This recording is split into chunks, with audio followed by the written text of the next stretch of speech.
Hi there, this is Jake Adams, CPA, and today we're going to be talking about billing.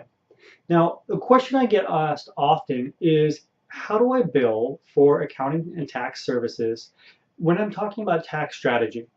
And so today what we're going to be talking about is value billing in a way that develops your relationship with your client. And it's billed based on the relationship that you have with the client and not necessarily the work performed.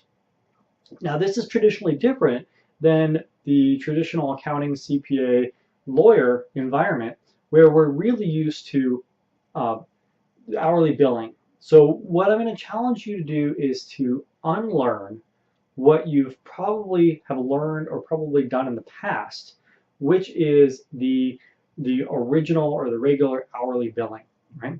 So what I'm going to do is show you exactly how to bill a monthly retainer client using value billing for accounting and tax services. Now, the first thing I want you to do is start with any current monthly services that you're performing.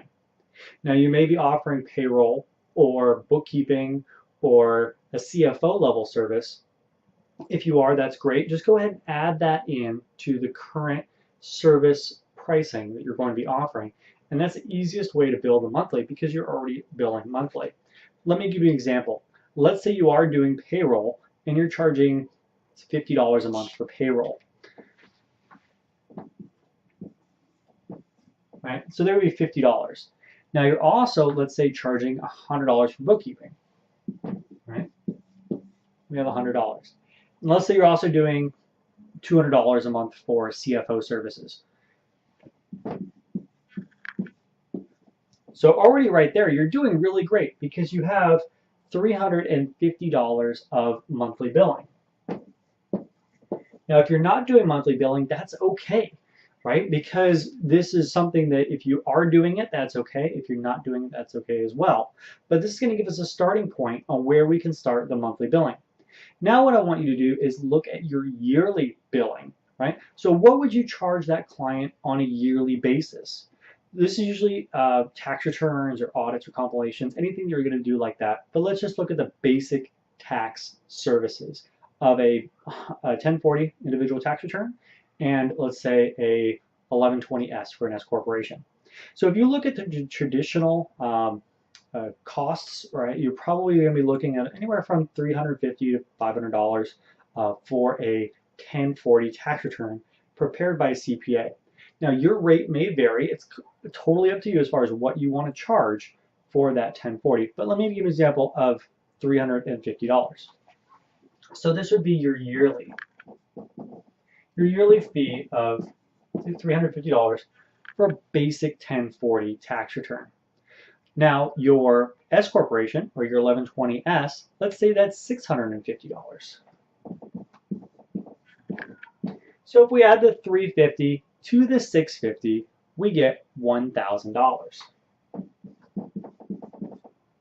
Now, what I want you to do is also think about all the tax planning and tax strategy that you're going to be implementing with your client.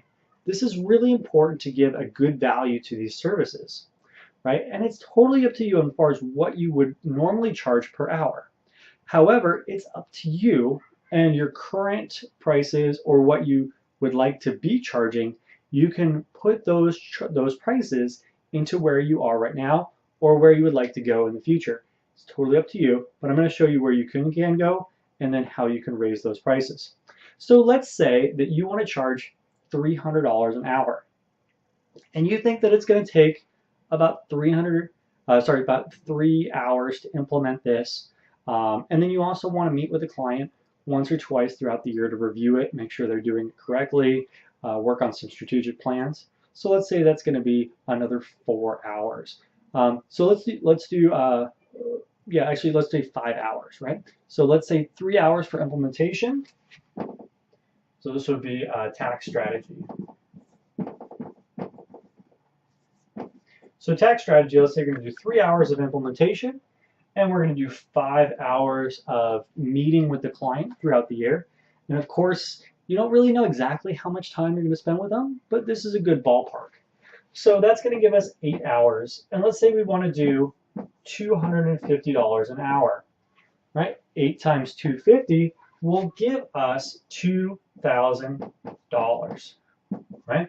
So what are we going to do then? We're going to add the $1,000 for the yearly tax return price.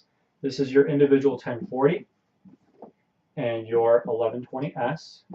Of course, just fill in whatever numbers work best for you, your current pricing, or where you would like to take your pricing. I'm just giving you some national examples, some general examples.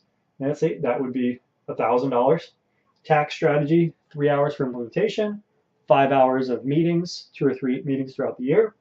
That would be 8 hours. If you'd like to bill $250 an hour, that would be a great price for tax strategy. That would give you $2,000. So what we're going to add is you're going to take the 1,000 and the 2,000. 1,000 plus 2,000 equals 3,000. Right? So this is going to give you $3,000. Now, what you can do is you can round this off to make this a really easy number, or you can just take the 3,000, divide it by 12 months, and that's going to give you your monthly price. What I would like to try to encourage you to do is to round this up to make this a really easy number. For example, 3,000, we can round that up to $3,600. This makes the math incredibly easy, and it makes it easier for us to do. So $3,600 divided by 12 would give you $300 per month. So as you can see, it's not rocket science on how to figure out what you're going to bill your client on a monthly basis. So for tax work, for tax strategy work, and then for a little extra, let's say they can text you or email you or call you whenever they have questions throughout the year, which is really important, you're going to add in, let's say, an extra $600 per year, or about $50 per month, to cover those phone calls and emails or texts, or, hey, let's just have lunch and let's talk about the business. So you have an extra padding there of about $600 to cover those. That's also going to make that price really easy to talk about as a monthly basis. Now, when we go into a little bit more detail and depth as far as what the value that your client is getting out of this, we'll be able to discuss how to sell this or how to talk to a client about this monthly price. But this is just an example of how to arrive at that monthly price. Now, going back to our example here before, where we already had some, let's say this was payroll, and this was bookkeeping, and this was CFO level services of an extra $350 a month. Well, what do? We just add this $350 a month to our $300 a month.